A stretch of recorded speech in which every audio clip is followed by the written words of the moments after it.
So we've reached the conclusion to our project with the title Violence Tool to the British Empire from the 18th century to the early 20th century. It's been completed by Anna Hardman, Sam Bloomfield, Lauren Brannigan, Ryan Carrick, Joseph Carr, and me, Chris Amos, and this is our conclusion. So what have we covered so far? Well, we've seen how the British used violence in Australia, with the victims being primarily the native population, as their land is taken away by force and also against Britain's own people, the convicts sent there. Ultimately, this was an effective tool when establishing Australia as a colony until it was retired in the late 19th century when native numbers began to dwindle.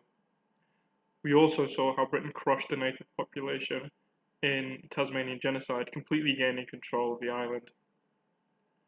And again, as the usual victims of violence, the natives on the American continent were abused and killed. Not only this, but Britain also ultimately lost America as a colony, an example where the use of violence ultimately failed as a tool for control. We also saw Britain's long history with India.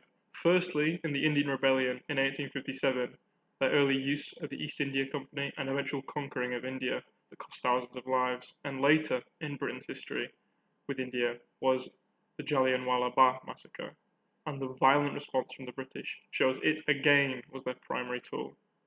However, with the empire further along its lifespan, it's clear to see that this was continuously one of their main tools, but it did not always succeed. So, what can we take from this? Looking at all these cases together, I think it's clear that violence was indeed one of the main tools, if not the main tool, that the British Empire used for maintaining control from the 18th century to the early 20th century. Keeping the people afraid so they remain loyal is cheaper than trying to keep them happy, and the British Empire's main priority is almost always money. However, we can also conclude from this project that this as a tool is not always a successful one.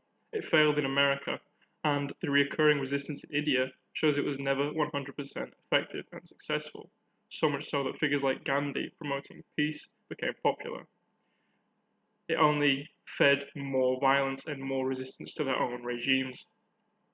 It can also be retired, as seen in Australia, where it was stopped after a while, and the later we go in the empire's lifespan, the less it seems to be used.